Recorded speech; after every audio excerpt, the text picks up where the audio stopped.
We've got three very distinguished speakers for the session today, and I know they're all going to keep to time, so we'll have lots of time for discussion. We do want lots of interaction, although there will be microphones around, so please, if you want to ask a question, stick your hand up. We have to finish at 1:45 so that we can move on to the next. And so with that, I'll hand over to Rana. Good. Thank you very much. So I'm very pleased to introduce as our first speaker Professor Tyrone David, who's joined us from Toronto in Canada. We'll be talking about the shifting sands of aortic valve prosthesis choice. Thank you. Thank you. If it's informal, instead to speak for 10, 12 minutes and let you ask questions, put your hand up and I will stop. I keep scanning the audience. Perhaps it will become much more interactive if you interrupt me from time to time.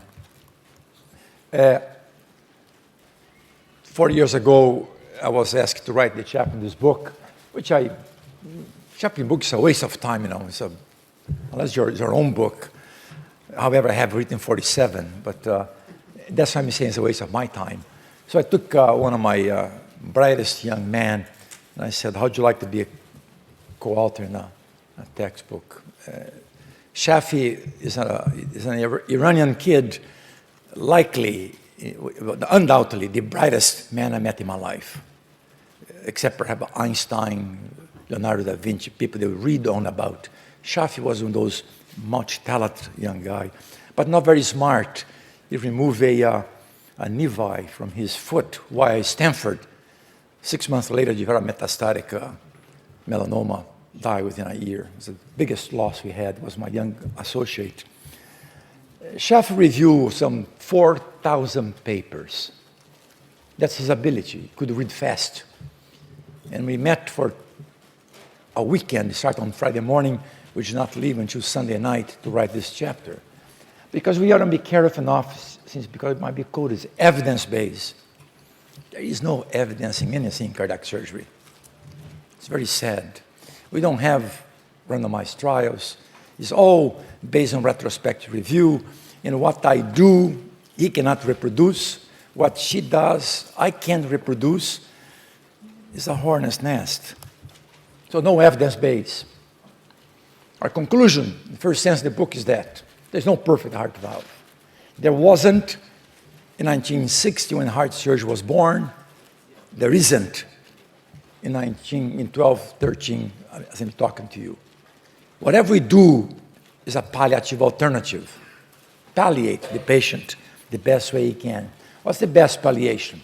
Well, the best palliation is to keep the patient alive. Whatever you do, don't kill the patient. So whatever you put in the patient, it has to give the best possible survival. To be alive alone is not good enough. You have to be alive and to be talking to you, feeling, expressing things. In other words, you don't want to have stroke, endocarditis, and other complications that valve surgery causes to patients. And finally, if you enjoy what you do, it's quality of life. The valve operation should not hamper too much your lifestyle. The aortic valve replacement is an extensive option of alternatives to think about, to learn, and to see what's best for the patient.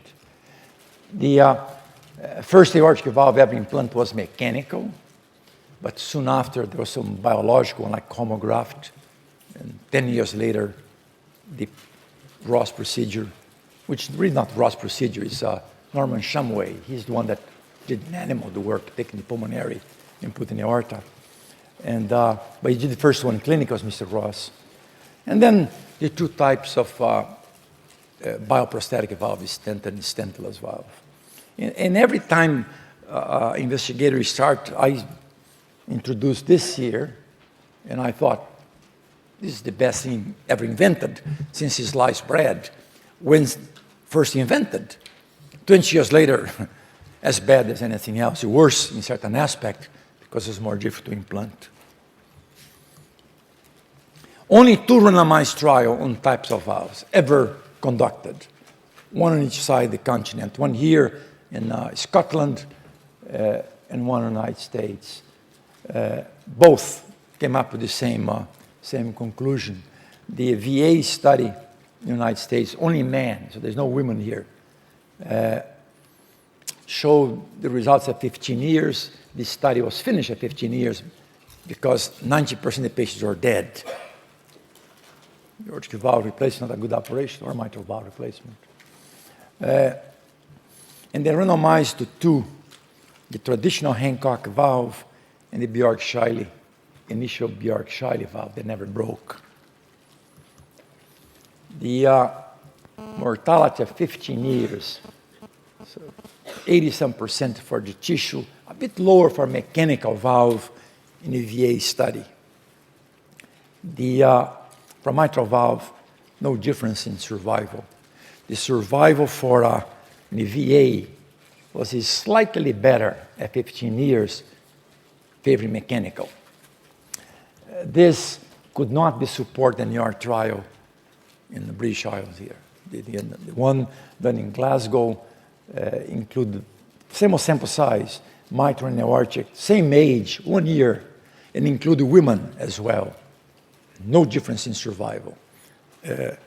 This one was able to look at up to 20 years, and there's no, well, prosthesis a bit better, 3%, but was not statistically significant. Likely for the sample size, there were only 8 patients at risk total at 20 years. The evidence base is based on randomized trial, the type of valve implant on a patient has no effect on survival. How about retrospective review? These two show no difference.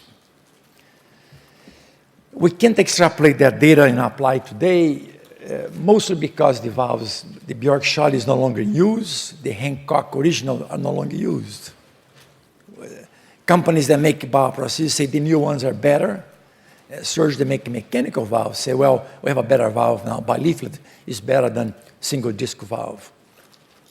Unproven statements. As a matter of fact, there's no proof that any mechanical valve is better than the other. Proof. There is marketing, but no proof. Ball valve, single disc, 2 disc, all the same. How about retrospective reviews? Well, there are a few worth mentioning. This one from Netherlands is important because it's collective review. All the hospitals in Netherlands, not Netherlands, I'm sorry, Sweden. And large sample size for both. Patient a bit older in valve prosthesis, a whole 11 years, which is the general tendency. As a consequence, more bypass surgery. But few endocarditis, and twice more deaths almost. However, surgeons in Sweden use prosthetic valve in sicker patients. People had cancer. The number of deaths here on non-cardiac are twice as high as there, indicating they had other diseases that made the surgeons use prosthesis. On the multivariable analysis, conclusion was that patients' mean age was directly related to the deaths, with no interaction with the type of valve. It doesn't matter if it's a mechanical prosthetic valve in Sweden. The deaths, the independent predictor of deaths were age, advanced class 4. For some reason, preoperative aortic insufficiency was bad, and so was bypass surgery, which is expected, but no interaction to the valve. Made no difference. And no difference in the rate of thromboembolism. Mechanical valve bled more, tissue valve had more reoperation, but no difference in thromboembolic. This is an important paper as well because it's a massive database. 307,000 patients in the United States. Americans, when they turn 65, the government look after their healthcare bill. Because they look after, Americans have access to what happened to you. Every time you see a doctor, somebody has to pay. The government pays. So there's a record. Dr. Shepard from Duke University was able to collect 370,000 patients from the based on American Medicare claims. The youngest one is 65, of course, on their birthday, and the oldest one is 91. The medium is pretty old. 36% had bioprosthetic valve only. The rest had mechanical valve. Remember the years, 91, 2003, to have a minimum of 5 years follow-up. Bioprosthetic valve increased over that time from 18% in 91 to 59%. A more recent study showed that 90% of the Americans now over 65 get bioprosthetic valves. No difference in survival at 13 years. There is enough evidence to say that perhaps indeed the randomized trials are right. The type of valve has no effect on survival. This is from Cedars-Sinai in the United States. They compared, in their institution only, but prospective follow patients. Mechanical valve 64, small sample size, and a bit older for the bioprosthetic valve. Take a look actuarially, no difference in survival, mechanical or tissue. The younger group or the older. Age was a predictive outcome, not the type of valve. Mayo Clinic has tried now to prove the mechanical valve is better than tissue valve.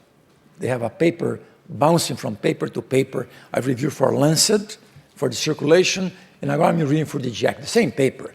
So I don't bother reviewing anymore. I take my discussion, just download again or upload. Now they have 2,000 patients. They can prove that. It's a spin-off of this paper that's printed.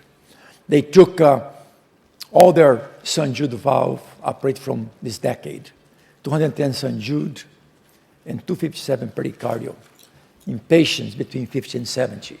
Because over 70, they use preferentially bioprosthesis.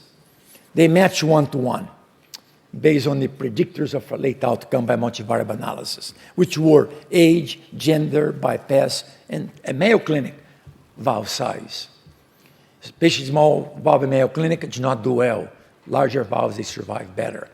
As a matter of fact, it's the only paper that I know that emerges as a predictor of survival. Size doesn't matter either.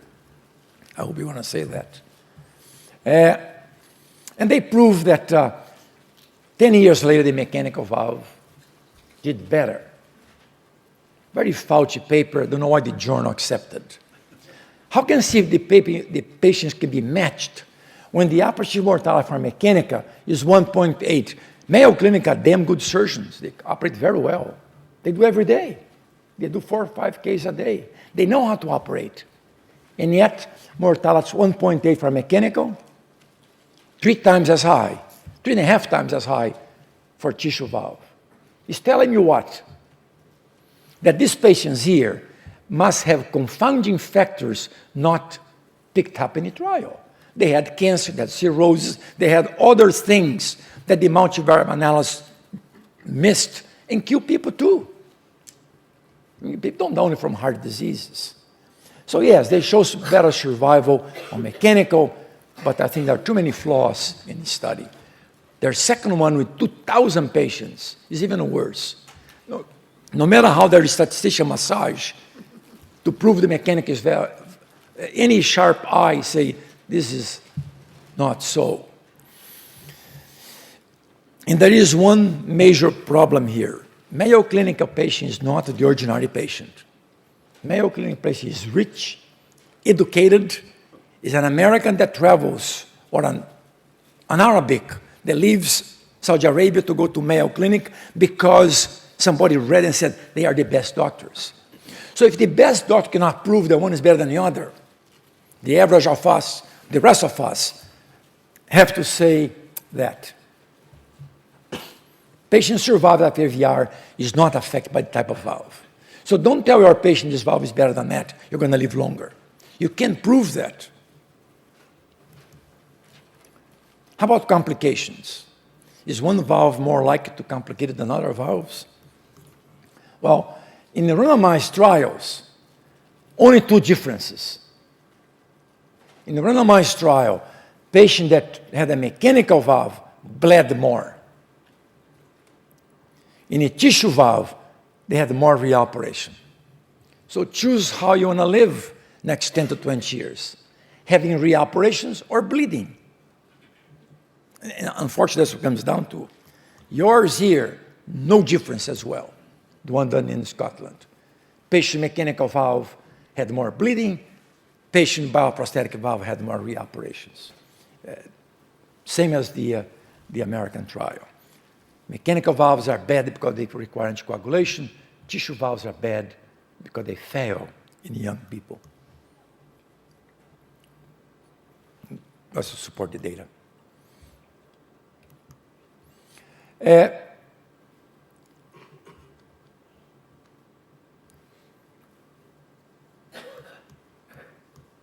How about in the Medicare United States? 305,000 patients, massive database. I cannot read, the light's too bright. But for any complication, mechanical valve is a bit worse than tissue valve. More bleeding, a bit more stroke, but the difference is minuscule. Bleeding was significant. The difference, the solid line is bioprosthetic. The mechanical valve had 8 times more bleeding over 13 years observation. Stroke a bit worse as well. And again, a bit worse for thromboembolism. But everything a bit worse. If you add them all, tissue valve did better as far as valve-related complication in the United States for patients 65 and older. But we knew that already, I guess. The conclusion on evidence basis was it's a class A, level A. Mechanical valve are like to bleed.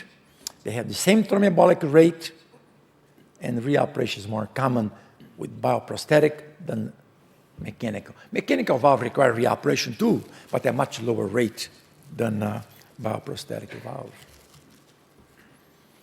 Who lives better? Who enjoys their life better? There's nothing new about this. Probably the classic and probably the best study done on this was carried out in Canada. Was retrospective, unfortunately, but in a prospective followed patient. Patient made a decision, signed a consent, and they followed the patient for 2 or 3 consecutive years through a bunch of questionnaire and sociologists and psychologists seeing the patients. And the conclusions were mechanical valves, patient mechanical valve were troubled by the noise, bleeding blood tests. Of course, the other ones didn't have this. Patient bioprosthetic were troubled with the prospect of a new operation one day.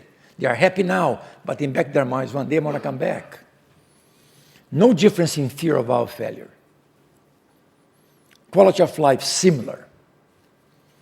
97% of them, when asked, if your valve requires replacement tomorrow, what do you want?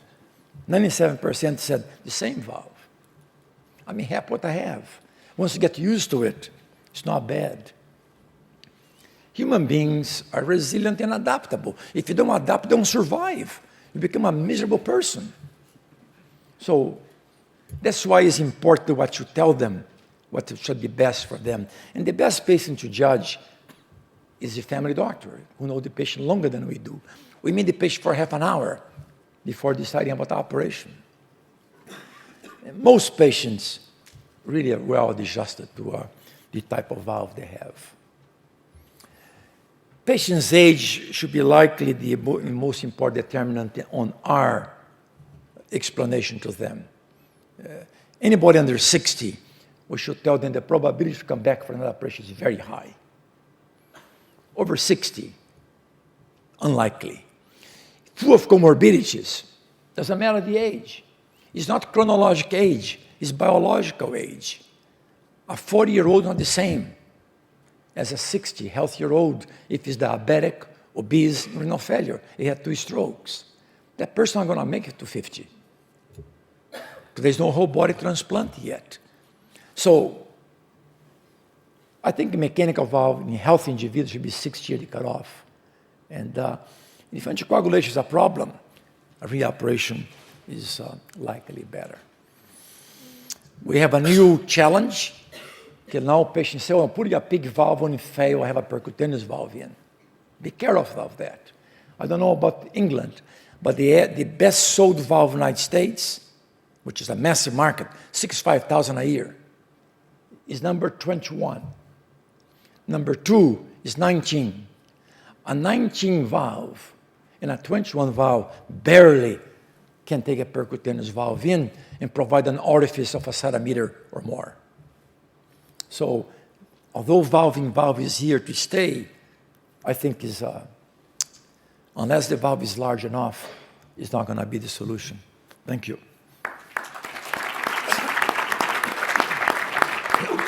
Nobody stopped me. Because we were entranced with your presentation. What we'll do is wait and have a panel at the end. I think it's a short enough session that we can do that. It's always good as surgeons to have somebody who's not a surgeon to remind us of the whole patient. And Dr. Takkenberg is, I think, a clinical epidemiologist, she tells me, so she can explain more. But she's going to tell us about outcomes after valve replacement. Okay, thank you very much for the opportunity to tell a bit more about predicting outcome after aortic valve replacement, because that's my work. And I love it, and I love working as a scientist in a clinical community and looking at you surgeons work really hard, and I get to run away with all the nice numbers. And the first time I saw cardiac surgery, I thought, this is bad news. This is never going to be okay. This patient will never survive. And I have an illustration of that for you, and that's what's inspiring me to do my job. I hope you see it's teamwork. And you're like, oh no.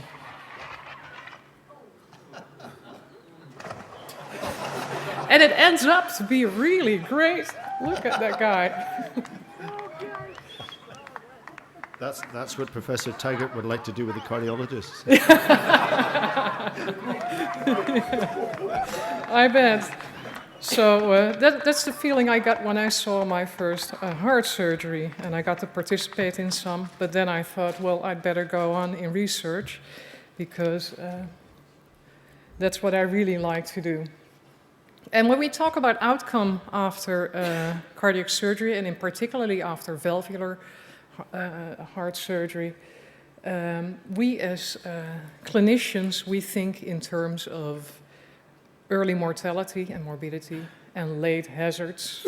And of course, we do have to consider early mortality, and we do have to consider late hazards, and in particular those hazards that Dr. David also mentioned, and they have to do with bleeding, thromboembolism, endocarditis, valve thrombosis, structural valve failure, and non-structural valve failure, as they are defined in the guidelines for reporting.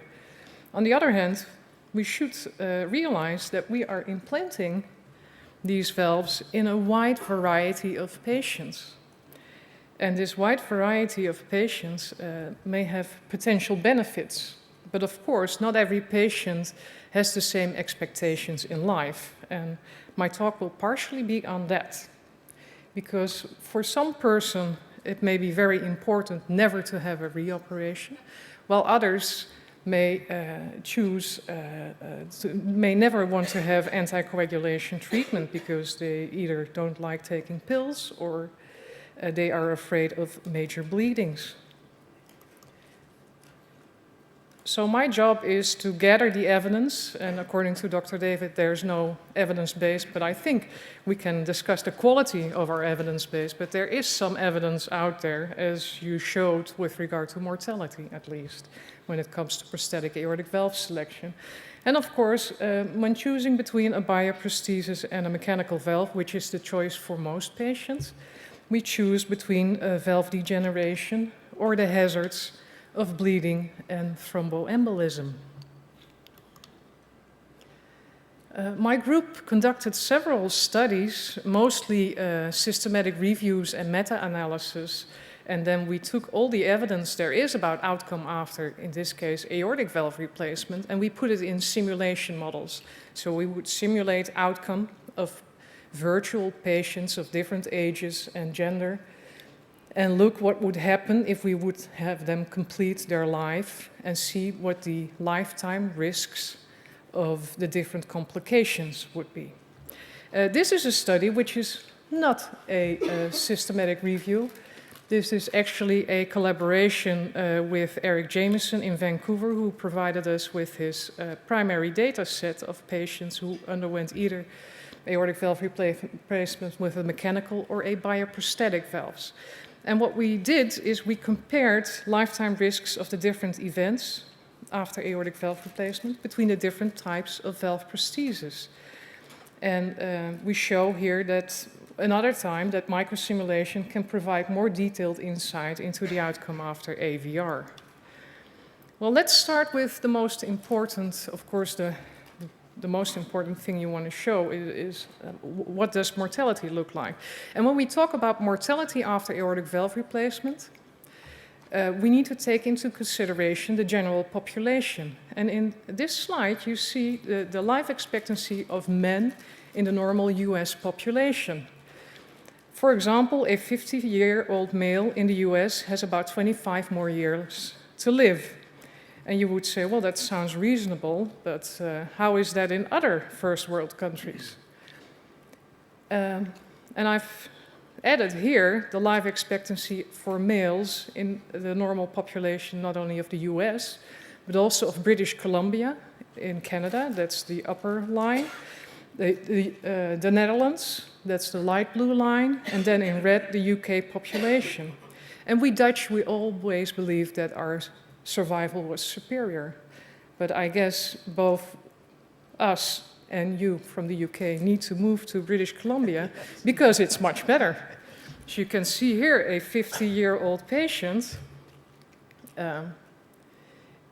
in the US has about 25 more years to live, but in British Columbia, it's almost 30 years. So we need to take this information into account when we're interpreting studies on outcome after AVR, because we need to put them into the perspective of the population that they are derived from. So we calculated life expectancy for US patients who received either a mechanical prosthesis or a bioprosthesis. The mechanical prosthesis is predicted in blue, here, and the bioprosthesis in red. And as you can see, it confirms what Dr. David just told us. Life expectancy is similar. And this also applies to the British Columbia population. And of course, they live somewhat longer. But you also see here that for patients with a bioprosthesis in the younger age ranges, it appears to be somewhat less favorable compared with a mechanical prosthesis. One of the things in this slide that's really interesting is the fact that there is a huge difference, in particularly in the young adult population, in relative survival.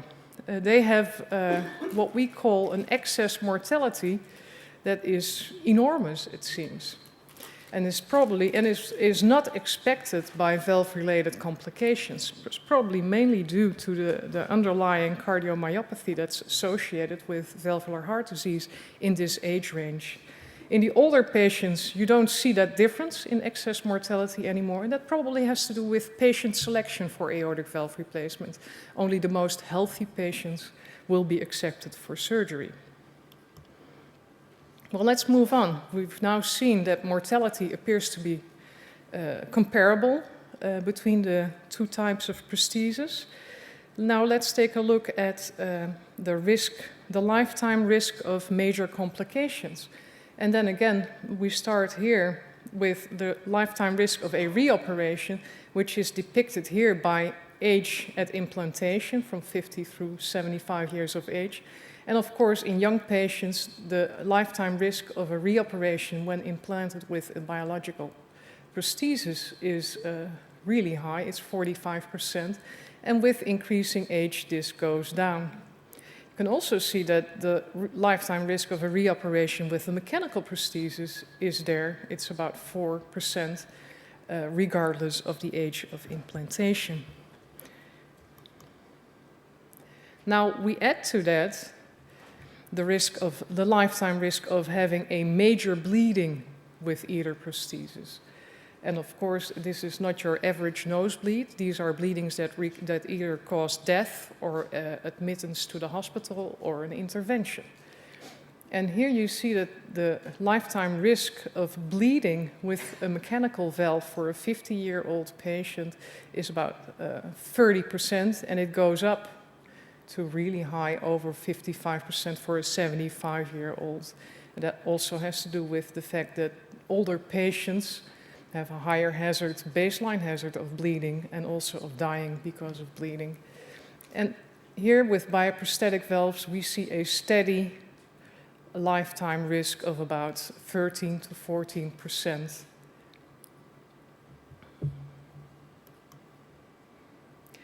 When we now add together mortality and complications, we can calculate event-free life expectancy. In this case, for males at different ages. And here again, mechanical valve in blue and bioprosthesis in red. And we can see that in the younger age groups, the event-free life expectancy is, as expected, better with a mechanical prosthesis, while in the older age group, it is better with a bioprosthesis. And the area of what we call crossover is between the ages of 55 and 60. And this is the US population. We can also do that for the British Columbia population. And it's not very much different. The event-free life expectancy is somewhat longer, of course, because of the background survival. So when I summarize these microsimulation findings, we can say that life expectancy after AVR is much lower compared to the general population, in particularly in young adult patients. In middle-aged patients, it is similar whether you either receive a mechanical or a bioprosthetic prosthesis. And event-free life expectancy is better with a bioprosthesis in older patients and a mechanical prosthesis in younger patients. But this also, of course, brings up the question, can we actually compare these valve-related complications? And the answer is, of course, no. How can you compare a reoperation with bleeding and thromboembolism? This is what we call value sensitive. So some patients may either choose the really cool water slides, while other patients may go for the money. And this brings me to the next part. The guidelines, again, we've talked about that this morning during the aortic regurgitation session. Dr. David already talked about guidelines being sausage, which is, I guess, in some cases true. And also Professor Verheyen talked a bit about it. But the nice thing about the new guidelines, I find, is that the desire of the informed patient is here a class 1, of course, level C indication. So we have consensus about that in Europe. Also, for choosing a bioprosthesis, the desire of the informed patient is a class 1 level C indication. And on top of that, we added in lifestyle, occupation, and of course, young women contemplating pregnancy. And in my view, I think what we should do nowadays is we should combine not only these early risks and late hazards, but also take a closer look at the potential benefits that patients may have from their prosthetic valve. And we should actually move towards trying to have not only somewhat evidence-based, but also value-sensitive decision-making. And we should actually move toward discussing with our patients and informing our patients what the options are and what they would mean to them. So what is important for the patient? Well, the patient wants to be informed. A lot of patients say, well, doctor, you decide, that's fine. But they do want the information. And after they have received such information, they often want to participate in decision-making. And in this respect, it is very useful. So what is worse, anticoagulation or a reoperation? We should assess what the preferences of the patient is. And I've been looking through the literature in the past couple of years, and in all kinds of fields, including the field of surgery, we find that physicians simply are not good at assessing patient preferences, whether they are a young resident or a full professor with 40 years of experience, it doesn't matter. And even worse is that patients have trouble understanding health statistics. If I tell a patient you have a 10% risk of a reoperation, he may perceive a completely different message simply because he is not well equipped to understand those numbers. On the other hand, we physicians also have problems understanding health statistics. I'll show you. So we need some ingredients. I'll show you. And one of the ingredients would be, I think everybody should read this paper because it's fun. It's about politics, it's about journalists, it's about doctors, and it tells you, it gives you a mirror. So let me show you from this paper. You as adults were asked 3 simple questions. They were asked if you have 1,000 patients, what is 1% of 1,000? They were asked, what is 1 in 1,000 as a percentage? And they were asked, if you flip a coin 1,000 times, how many heads come up? And this is the percentage of correct answers that these patients gave. Now, it's not working, this thing, but let me summarize. The first question was answered correctly by 70% of adults. The second question only by 1 in 4. And the third question only by 76% of normal adults in the general population. And on top of that, we observe that it is regardless of your education. So this is scary. We're telling people numbers and they probably won't understand.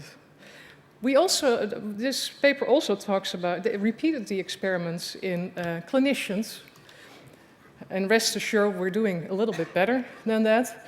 91% was able to answer the first question correctly, 75% the second question, and everybody understood that the third had to be, the answer has to be 500. But nevertheless, only 72% of physicians were able to give the correct answer to all 3 questions. So that's scary. If you add this to the fact that the patients don't understand at all, we're doing risky business, I think. So we need to help them. And there's a great paper by Victor Montori a few years back. And he says what we're moving toward is informed shared decision making. And we need physician access to a risk calculator to help us make sure that we're conveying the right numbers. And we also need decision aids to translate these numbers to the patients, and preferably not using numbers. So you can think of charts like this. And finally, and the first one is already on the internet, with regard to prosthetic valve selection, there are decision aids out there. And a patient can go on the internet, fill out the questionnaire, put their feelings into it, and then bring it along to the physician. We're currently experimenting at my center into implementing this into clinical practice. So, to sum up, I've shown you that life expectancy after AVR is reduced, particularly in young adults. In most middle-aged patients, event occurrence is the main driver of prosthetic aortic valve selection, since survival is comparable. And I think that in 21st century, clinicians and patients are facing increasingly complicated decisions, and we may benefit from evidence-based decision analytic tools, like I've shown you. And these tools and the decision-making should not only take into account the classical risks and late hazards, but also the potential benefits put into perspective. And finally, of course, we hope that evidence-based, value-sensitive decision-making will allow for optimal patient care and hopefully also patient outcome. And I plead that patients should have a voice in what we call the team approach. And in this respect, we should always remember that our perspectives may differ from that of our patients. Thank you.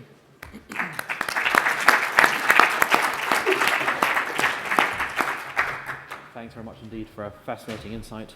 And finally, our last speaker is Professor Marjan Jahangiri from St George's, who will be talking about does valve size influence choice of prosthesis.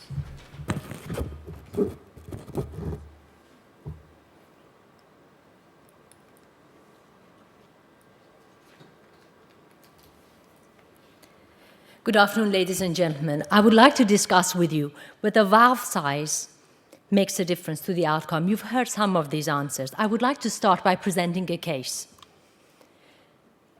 We have a 67-year-old lady with diagnosis of aortic stenosis.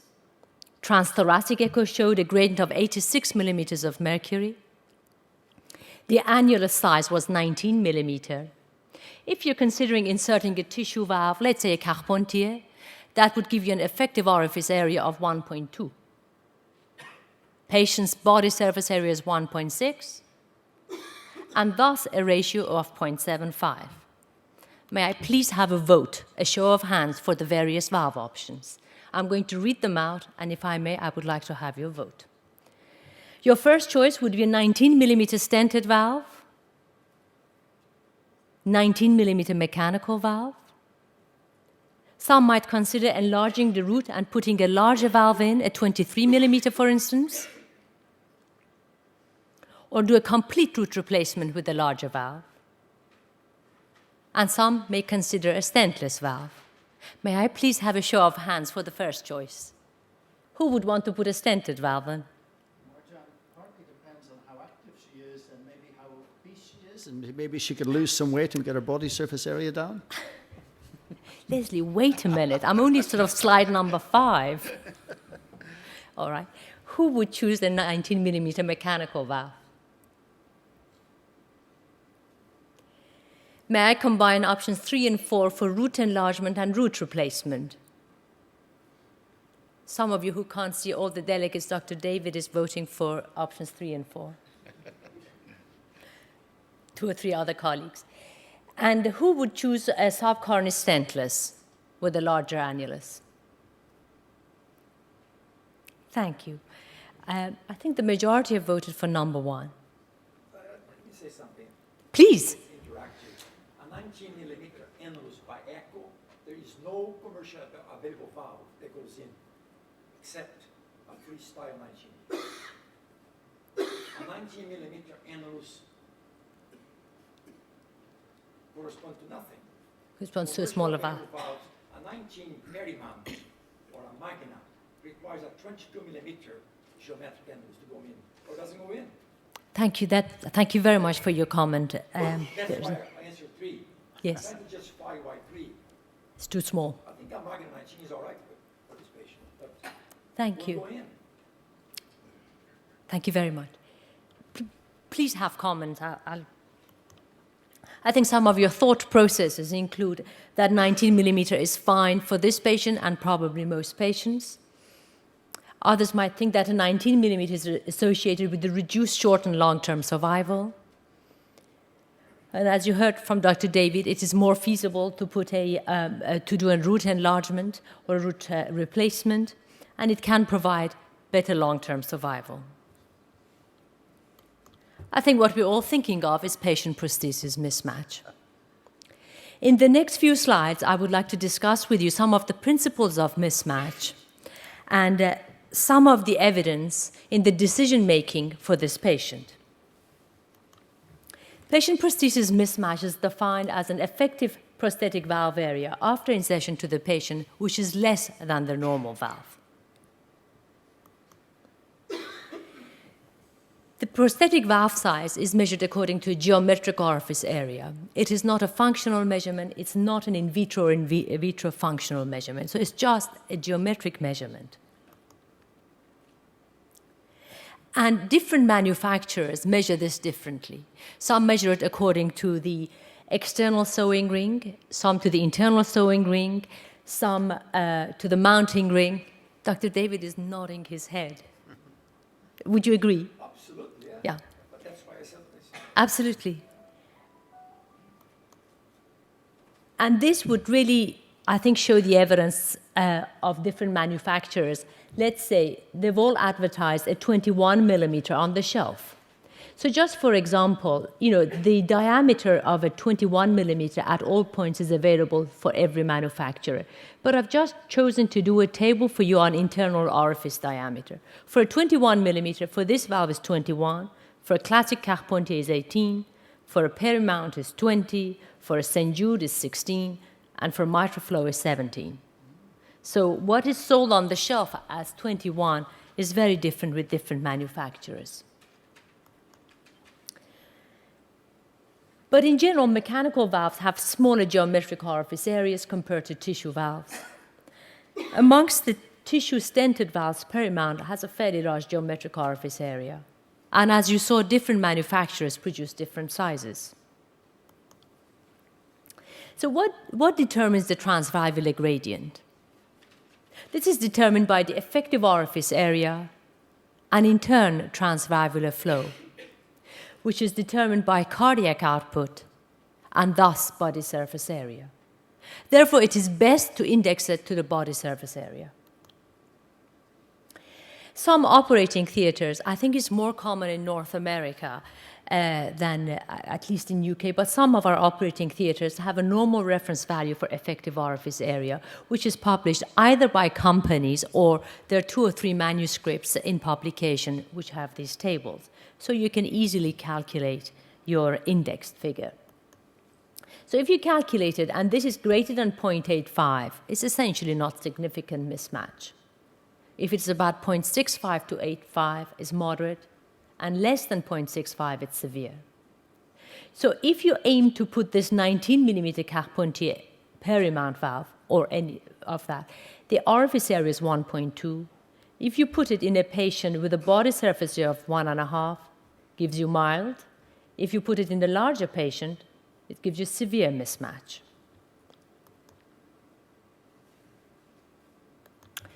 As you heard earlier, some of the difficulty in comparing different valve types is that the design of the studies are disparate. And you heard earlier from Dr. David, from Dr. Takkenberg, that very few of these studies are randomized. And also, a lot of the hemodynamic studies are performed within the first week of the operation, which is not the normal functional status of the patient. Even if these hemodynamic studies are acceptable, do they actually translate into functional results? But some of the real and potential negative effects of mismatch include prevention of regression of LV hypertrophy. It reduces the recovery of systolic function, reduces quality of life. It can affect valve durability, and is associated with increased operative mortality and morbidity and late cardiac events. In the next few slides on mismatch, I would like to review with you some of the landmark studies addressing short and long-term survival following aortic valve replacements. One of these is by Dr. Rao, Dr. David, and colleagues, where they reported on 3,000 patients who underwent aortic valve replacement. 1/3 of their patients had mismatch of less than 0.9. So, i.e., 1/3 of the patients had at least moderate mismatch. Then they looked at their cohort of patients and they divided them into large, which is the top square graph, and small. The small valves were 19 and 21 millimeter. And you can see there is a difference in survival at 12 years, or up to 12 years. Sorry, I lost one figure. Similarly, the freedom from valve-related mortality was less in patients with smaller valves. So they concluded that the actuarial survival was lower in patients with smaller valves compared with larger valves. And the freedom from valve-related complications was less. I'd like to tell you about another study. This is by Dr. Morty and colleagues from Mayo Clinic, where they looked at 400 patients. they essentially ended up with 3 groups. Some had no mismatch, some had a moderate mismatch, and some had severe mismatch. As you can see, what's wrong with this pointer? It's probably me. I apologize. Yeah. The severe mismatch group had worse survival. Then they looked at some subpopulations, looking at the 19 millimeter with severe mismatch. Again, the light gray did worse. Similarly, the 21 millimeter subgroup, who had severe mismatch, also did worse. So they concluded that these patients, incidentally, had higher mean gradients preoperatively, but they also had lower pre-op and post-operative ejection fractions. And as it happened, more of them received the 19 millimeter valve. I would like to tell you something a bit later about ejection fraction. So the 2 or 3 studies I presented, they showed some reduction in survival and freedom from congestive heart failure. However, Dr. Blackstone and colleagues reported on 13,000 patients. They collected results from 9 North American centers, and they looked at patients who had patient prosthesis mismatch of 1.1 and less. And they showed that there was really no difference in short or long-term morbidity and mortality, but the hospital mortality was higher by 1 or 2%. So they thought it actually matters not. Similarly, a group, Medaillon and colleagues, they reported on nearly 900 patients. Their median follow-up was 5, and the maximum range was 20. And they reported that actually the patient prosthesis mismatch did not affect outcome, but patients with lower ejection fraction did worse. Now, this paper, many of you may have seen this graph. I mentioned to you about ejection fraction, and it can be a factor in the presence of mismatch determining outcome. This is a paper of 1,200 patients reported by Blazon colleague Dr. Pibarot from Canada, from Quebec. Am I right, Doctor? Is it from Quebec? Yeah. Who have done a lot of work on mismatch. So they had 1,200 patients, and essentially they're divided into equal groups. 1/3 had no significant mismatch, 1/3 had moderate mismatch. Oh, thank you so much. The red one. Thank you. Must be me. I'm sorry, I can't get it. Thank you. And another 1/3 had severe mismatch. Here.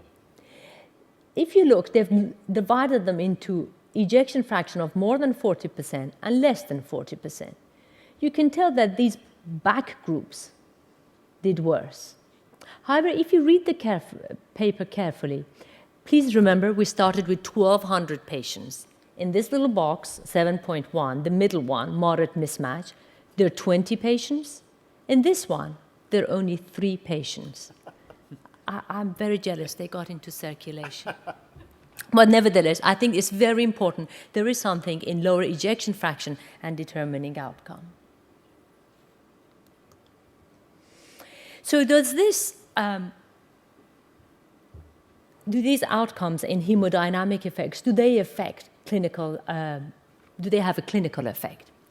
So Koch and colleagues and Blackstone, they looked at about 1,200 patients, and they carried out a functional quality of life type of test. It was called the Duke test.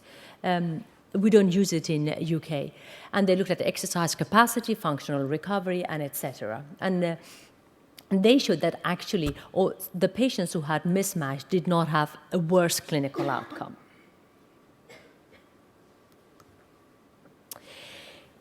Most of the studies I've presented, they're at least 10 years old. What about the new generation of valves and mismatch? The newer generations aim to reduce residual gradient and improve late durability. A very recent study from MGH, They've looked at 300, no, it's from Mayo Clinic, I apologize, just published in the last couple of months. They looked at 300 patients divided equally who received 3 different types of tissue valves. They did echocardiograms at 4 days. Please remember the point I wanted to raise with you about doing early hemodynamic studies. Our patients are flat on their back or maximum doing 1 flight of stairs at 4 days. However, in this cohort, patients who had a 21 millimeter or less, the performance, the hemodynamic performance was similar. So all the 3 valves performed equally well in patients less than 21 millimeter, and Magna in larger valves had some superiority. Dr. David and a couple of other people voted for root enlargement and root replacement. Some because they thought a genuine 19 millimeter by echo is actually smaller, and some of you may have a more active patient in mind. So in the next few slides, I would like to discuss with you some of the evidence in literature in root enlargement and root replacement in reference to patient prosthesis mismatch. The mortality is very varied in root enlargement. Some have reported the mortality as high as 25%. Dr. Peterson, Dr. Feindl, and Dr. David have reported a mortality of 3% in the root enlargement series. However, there are very few studies on the effect of root enlargement and patient prosthesis mismatch on survival. One of these is by Dr. Kulik and colleagues. They looked at 712 patients.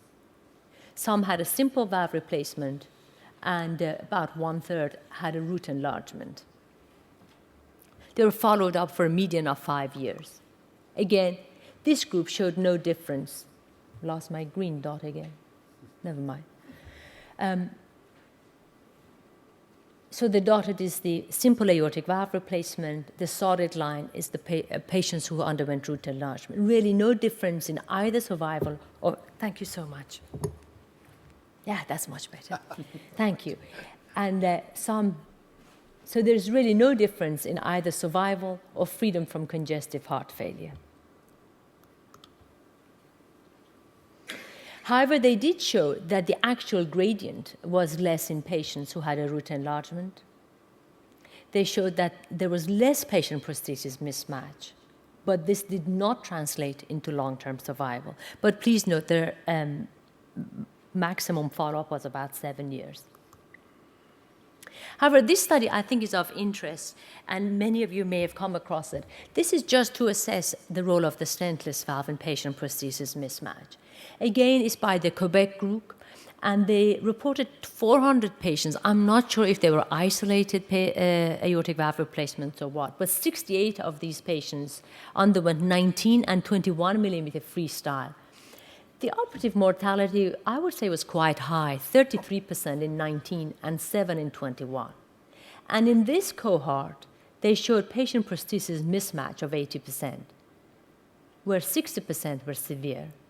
And naturally, the 5-year survival was quite poor in this cohort.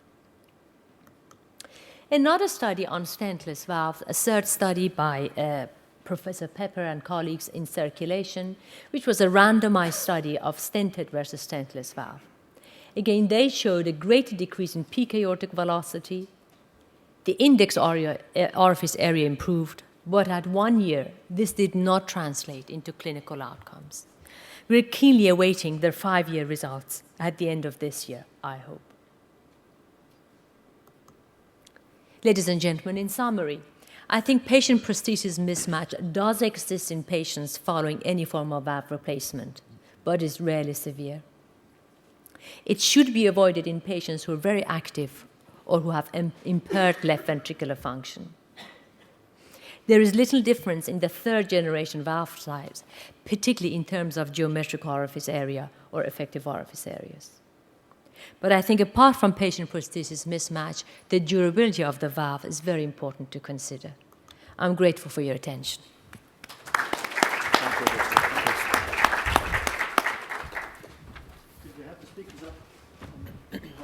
Thank you.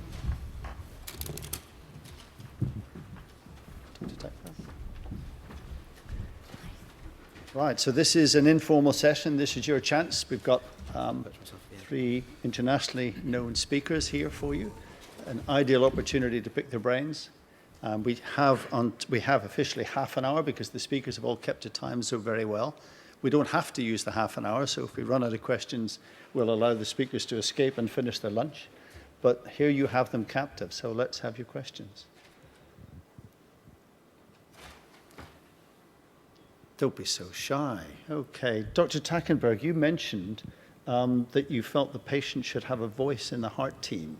How do you see that actually working out in practice? Well, is this working? Yep. Okay. Yep. Well, the patient does not have to be present during the heart team discussion. I did ask that earlier on in the session. So, But I do think it is important to embed in clinical practice also the preferences of the patient. And so how can those be communicated to the heart team? The patient's in the ward or at home, the doctor's presenting, maybe hasn't met the patient? Well, what I envision at least is that in the near future in our hospital, patients who have been referred for aortic valve replacement will have the option to go to the internet and go through a decision aid that they have actually helped to develop. That's what we're doing right now, together with cardiologists, surgeons, and the patient community, to develop a patient decision aid. And then once he or she has completed that decision aid, it can be emailed to the heart team, and the heart team can take it into consideration. And of course, clinical factors are an important, the most important driver. But for most patients where there are multiple options, either mechanical or bioprosthetic, we should at least take that into account if there are particular preferences for that well-informed patient. There's a question from the front here. So we discussed extensively this morning the heart team approach. I was chairing the myocardial reverse guidelines in 2010, and I'm really happy that we emphasize the importance of the heart team here in choosing the patient prosthesis. It's another occasion, obviously, to meet and to discuss. I have two specific small questions. The first is, do you envision to include other medical specialties in the discussion? I'm thinking about the GP. I think you mentioned it briefly. Or, other people, maybe also social care worker, because it also sometimes depends on the degree of education or the revenue of the patient also, choosing between prostheses that require anticoagulation or not. And the second, besides, the way you mentioned web decision and so forth, do we have a time-specific limit? I mean, do we need to give the patient a week to think? 5 minutes?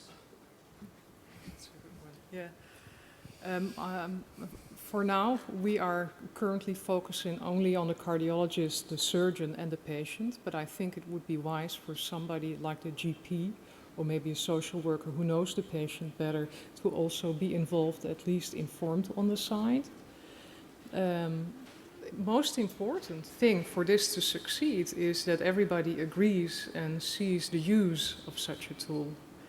And currently we have been surveying last year cardiologists and surgeons about prosthetic aortic valve selection, both the process and their own preferences. And we see a wide variety within the specialties and between the specialties in opinion when it comes to choosing a prosthetic aortic valve selection, a prosthetic aortic valve. In particular, for example, cardiologists like to take the lead and tell the patient. They always do. Yeah? While surgeons are more into discussing and deciding together with patients. So we should at least start the discussion and make sure that everybody, and at least our society is now, both the surgical and the cardiology society, have supported this project that we're doing. So they acknowledge that this is needed, at least in the Dutch community, that we reach a better consensus about involving patients. And I think that's an important first start. But I'm not sure if I answered your second question. You answered the first one. The second was about the time. How long do you think the patient should be given time to think about that? Yeah, we also surveyed patients who had aortic valve and mitral valve replacement in the past couple of years, and they all they all respond saying we had too little time. We need at least time to discuss it with our family and perhaps friends and the GP. And it should not be the day before surgery or the night before surgery, as often happens, unfortunately, in my hospital. To go one step further, it's also the same for coronary.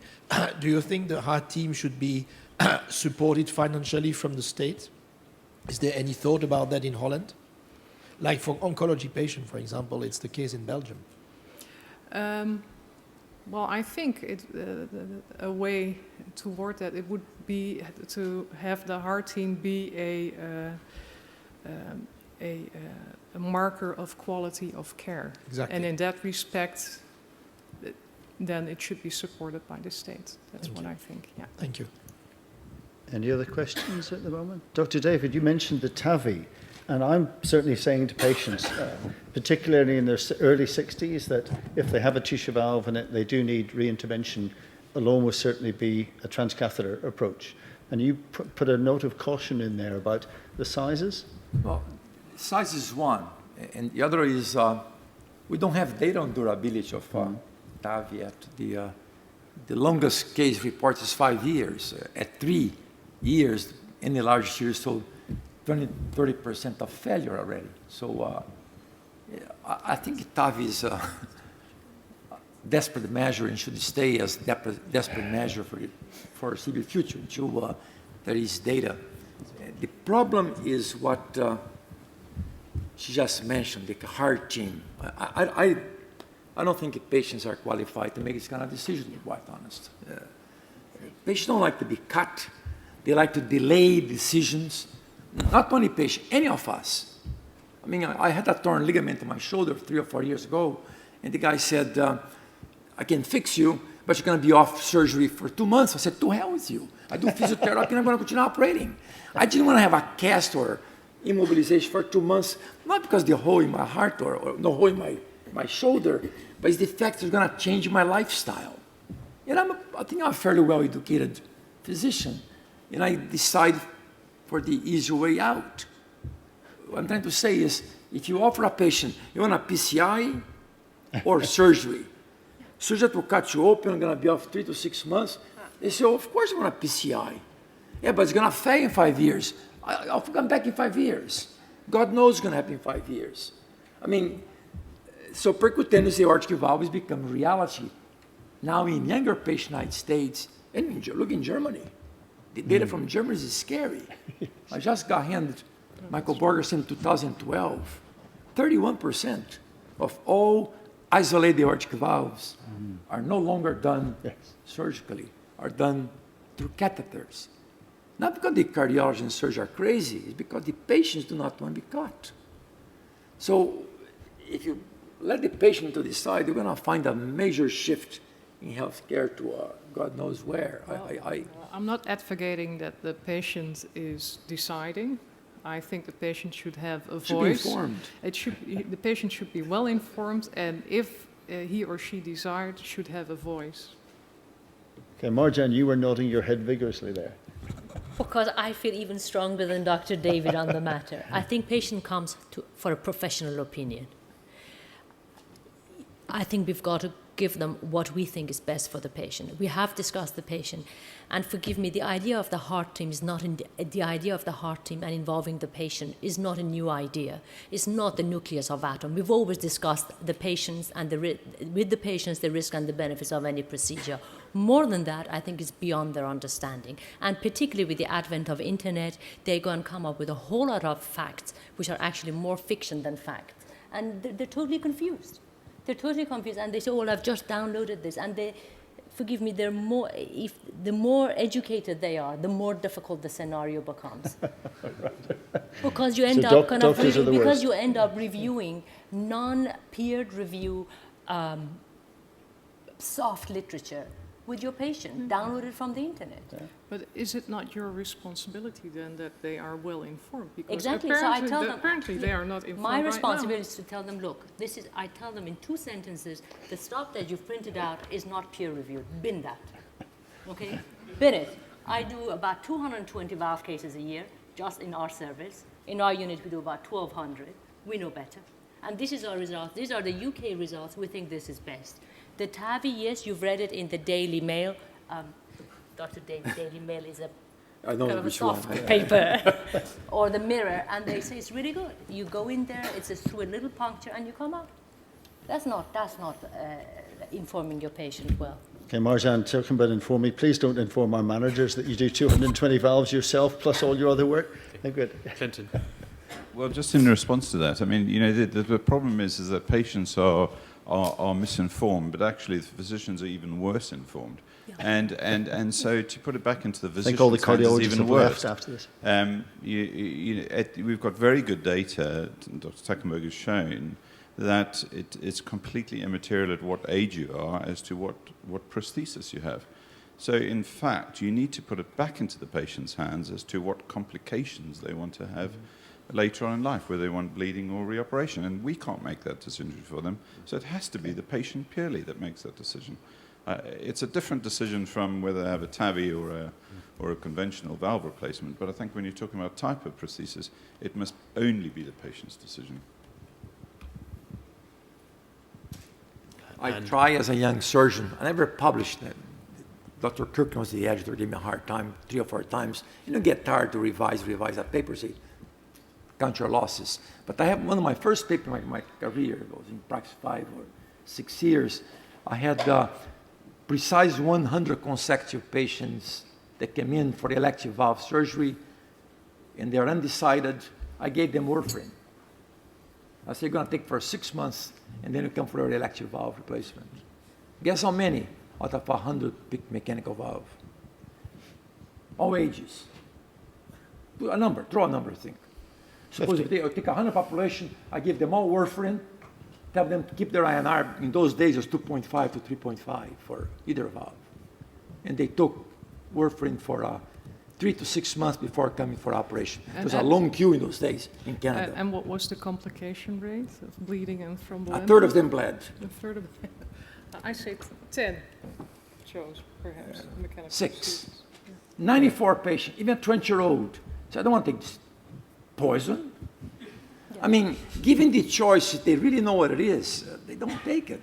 Unless the guy has a compelling reason, knows that I'm diabetic and take insulin, I monitor my blood sugar already. Why can't I monitor one more thing? Yeah. So those patients have better insight on how to manage drugs. Warfarin is not a minor thing to take. I took for 6 months after a ski accident in DVT. That stuff's not easy to regulate, particularly in our lifestyle. Get up in the morning, cup of coffee or breakfast, no lunch, eat at 11 o'clock at night. And then for 2 days, you eat like a pig. And then for 3 days, don't eat. Your INR is... That's a good point then to ask. I know there's a question coming over here, but can I ask then about the new anticoagulants that don't require monitoring and don't have this dietary effect? The dabigatran... Not for mechanical valves, they're all thrombosing. Well, I think that... Trial United States was stopped. Yeah, the trial was discontinued. That's just with dabigatran. There's a whole family out there to try. Well, we're going to try them. But that's right. I was going to ask a question on the same lines as Dr. David. It might sound like a silly question, but if, based on the lectures, we've heard that in a 30 to 40-year-old patient, the lifelong risk of having a major bleeding complication is probably 50 to 60%. Yeah, I mean, this is excessively high. Should we really be giving an option to our young patients to have mechanical valves? I mean, there's no other risk with such a high incidence in cardiac surgery. I mean, it's a controversial area, but I'd just like to know your opinions on this. It's not 50%. You shouldn't say 50% chance to bleed, seriously, no. 30. I'm sorry? 30. Yeah, 30% in lifetime. The 75-year-old who had a 75% risk on his lifetime. No, 30-year-old, about 30%, 25, 30% in lifetime, to have either death or a major bleed that require hospitalization or It is really about 0.5 to 1% per year in most series. One of my partners, Dr. Young Sung, had an aortic valve at 19, mechanical. Never had a single event until age 42, when a devastating intracerebral bleed with normal INR. He's anal, he checks every day his INR. It was 2.4, massive intracerebral, I guess you were there, you saw it. Massive intracerebral bleed, coma. I mean, unfortunately, it might happen to us too, though. Those don't take anticoagulation. You can have intracerebral bleed as well. Yeah, and also an interesting read is the Diana Eiger paper, which I saw a couple of times today already from Jochen Schäfer's group, who looked at quality of life after either aortic valve repair, Ross procedure, or mechanical valve implantation in young adult patients, where you see that they actually asked valve-specific quality of life questions. And you see that quality of life is impaired in mechanical valve recipients compared to those who were either received a repair or a Ross procedure. So that's another thing. The fear for bleeding, for example, the fact that they have to take anticoagulation is another burden on top of the fact that they run a high risk of a major bleed. But the other thing we have to remember, Dr. Takkenberg, that you mentioned earlier, is the background. We know from the transplant world that donors in their 30s and 40s have intracerebral bleeds without being on warfarin. So it happens sometimes that way too. Other questions? How about the 30-year-old, 30 and 40-year-old? You have done a lot of work on this. I mean, mechanical valve to a young man or a woman who's 30-year-old and tell them to take warfarin for next 50. That's it's a devastating decision in my life if I had to make. But if the decision what's is the given, alternative then? If there are multiple options offered to you, that's a tough decision. Yeah. Most patients receive a mechanical valve, and in my view, and according to the evidence, there's a lot to say for biological alternatives, even in the younger age groups.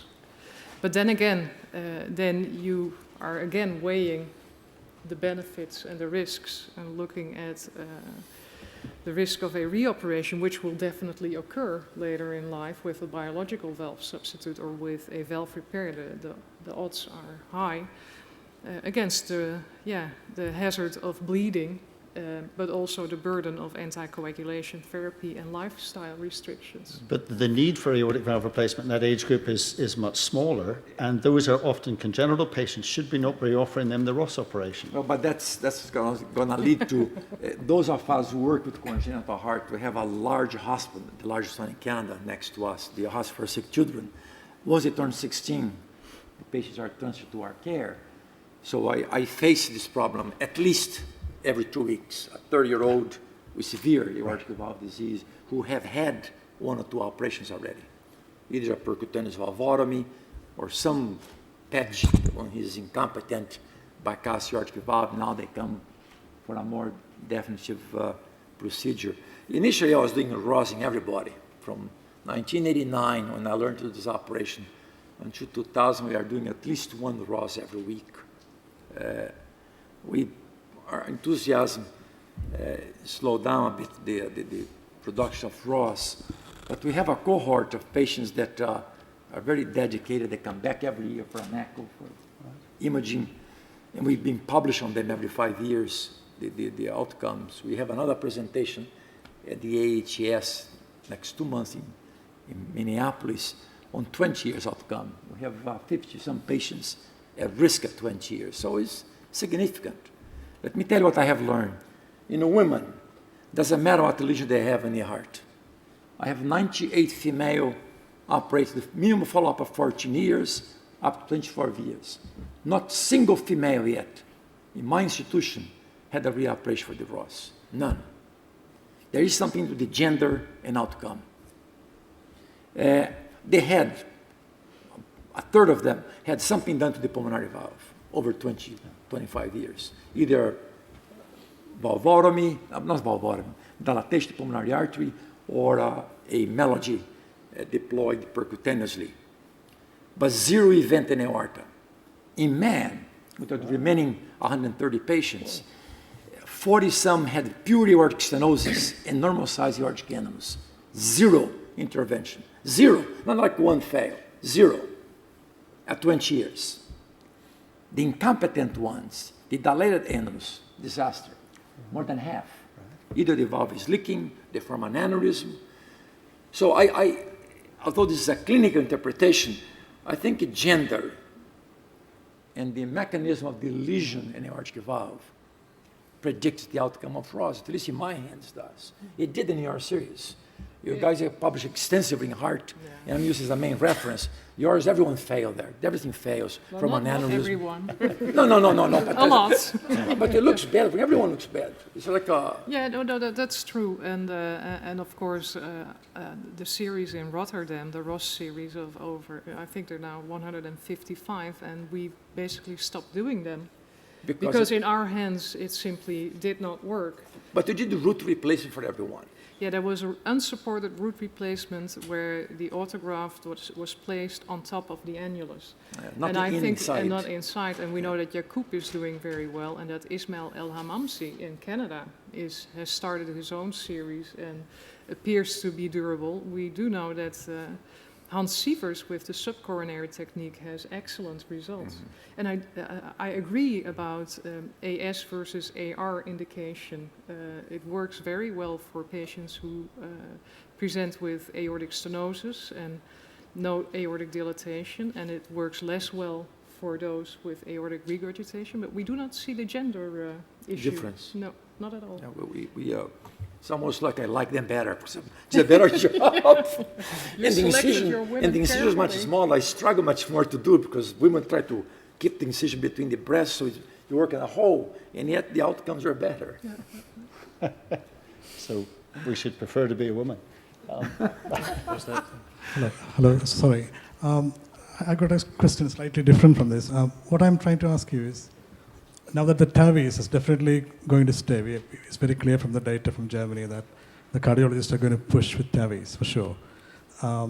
So I'm sure in a few years they'll extrapolate the data from the high Euroscore patients. If we can do on high Euroscore, we can do on low Euroscore as well. I'm sure the cardiologists are the first point of contact and they're going to push for it. So what my question is, shouldn't we, as surgeons, shouldn't be pushing for, I know Dr. Jahangiri does a lot of small incision aortic valve replacements. So shouldn't we try for a sutureless, shouldn't we push the industry to develop the sutureless aortic valves to compete with the TAVIs? I don't know what your views are on that. I think if you're going to put a hole in the chest and open the aorta, put on a half a dozen stitches and do the operation the old way. I mean, how much? I'm glad the technology is there, particularly in patients where we do a lot of redo. One patient in 3 operate is a reoperation, and not first-time reoperation. Number 7, number 8, because of the congenital. And some of those kids come with the outflow tract. It's like a rock. And they're complex operations if you have to remove the rock and put a patch. Perhaps, what's the name of this valve? I just saw one here. This thing here would be wonderful. You can remove the pieces and screw in a valve and go home. But with the exception of those cases, most of us can have how long does it take to put 10 stitches and tie 10 knots? I don't see much role for those, to be quite honest. If you're going to open a patient, doesn't matter if you open this way or up sternotomy or go percutaneous or open the patient. If you open the patient, sew the prosthesis in them. But that's a personal view of an older surgeon. Perhaps a guy who is starting find it easier to use the device that implants itself. Realistically, for us juniors who start early in the career, in 10 years' time, we'll definitely be competing with a cardiologist for an aortic valve, I'm sure. So I watched it being done through television twice. Once in December last year in Dallas, and then December the year before in Leipzig. Coincidentally, the same surgeon. One took 90 minutes to be deployed on bypass. The other one, the one went very well, 62. My average cross clamp, if I'm not teaching the resident, if he's not doing the operation, it's 30, 35 minutes for the aortic valve, any aortic valve. If it takes longer than regular operation, I'm not sure you're you're moving in the right direction. Percutaneous valve is a wonderful thing for the patient you cannot operate on. And we think the patient needs something done. Right. Well, I think... One Sorry, last- is there... Oh. If I can ask a question, please, about again, regarding the choice of prosthesis, mechanical versus biological. It's quite clear if it's an isolated aortic valve replacement, we know the numbers, 75 and below, and all the risks and the decisions that the patient is taking after our sort of informed discussion to him. What about when the situation is involving concomitant coronary surgery? And then you end up with 4 bypass grafts, let's say, with an aortic valve replacement with a biological valve. Would that make a difference on the way that you, the rest of the patient, let him decide? Or tell him, have a biological valve at the age of 68, you're going to come up back at 84, only 4 Bayesian grafts to go through, or you're going to go through TAVI? Would that make a difference on the whole discussion, the addition of other sort of comorbidities or difficulties or technical difficulties in the second operation? Because not all reoperations are the same thing, aren't they? Thank you. Yeah, we published a paper about concomitant cabbage to AVR in 2007 in European Journal of Cardiothoracic Surgery, and we looked at we simulated patients who had isolated AVR and patients who had isolated AVR and cabbage with either bioprosthetic or mechanical valve. And with regard to the event-free life expectancy, there was no shift toward an older or younger age threshold. So the dilemma remains the same. Those patients who additionally require cabbage have a somewhat shorter life expectancy and therefore somewhat shorter risk of all the events, shorter time to live, and the lifetime risk of events go down all in all. And when you add them all up, it does not really matter. So we never further explored that area because we observed that it didn't really matter. And we have a special simulation model, a submodel, that takes that into account if you are interested. So. Coronary artery disease is an independent predictor of poor outcome for the long-term survival. Regardless the age, patient with aortic valve disease in coronary bypass, the 20-year survival is very close to zero in that subgroup of patients, in most series. We have 2 papers on outcomes at 20 years. The Hancock 2 show like a 19% survival at 20 years. If you break it down for coronary disease or not, 0 for coronary disease. The mechanical valve is a bit better, but the patient wrote 12 years younger. Only 20% are alive at 20 years. So I think if you choose your bioprosthesis carefully, likely you're going to have one operation only for the bioprosthesis. You might go back in to redo the bypasses if the bypass fail or if they develop additional graft disease. Any comment from the audience, anybody with experience on this? I tend to use bioprosthesis in patients with coronary artery bypass at the same time, but their average age is 70. They're not 50-year-old. Right, well, that's super. I think we'll draw this session to a close. Any final comments from the panel? Yeah, I have a question for you. Sure. About patient prosthesis mismatch. Is it important in all age groups? And is it more important for mechanical or for bioprosthetic valve, or it doesn't matter? I think in summary, it's more important in patients who require a mechanical valve, who have a larger body surface area, and who are going to be very active. But I would say, I don't have an exact figure, but in our hospital and in UK, I think now 70-75% of the patients are having tissue valve, and the most common valve in UK, as in North America, is a 21 millimeter, and we don't really see it as a problem. Okay, yeah. One of our PhD students recently published a systematic review looking at patient prosthesis mismatch, and he found that in particularly it's more important in younger patients and those receiving a mechanical prosthesis when you look at the endpoint mortality. Exactly. Yeah. Exactly. So I'd like to thank the speakers. I think the organisers have had inspiring choice of speakers. I really enjoyed the session. So please show your thanks to the speakers.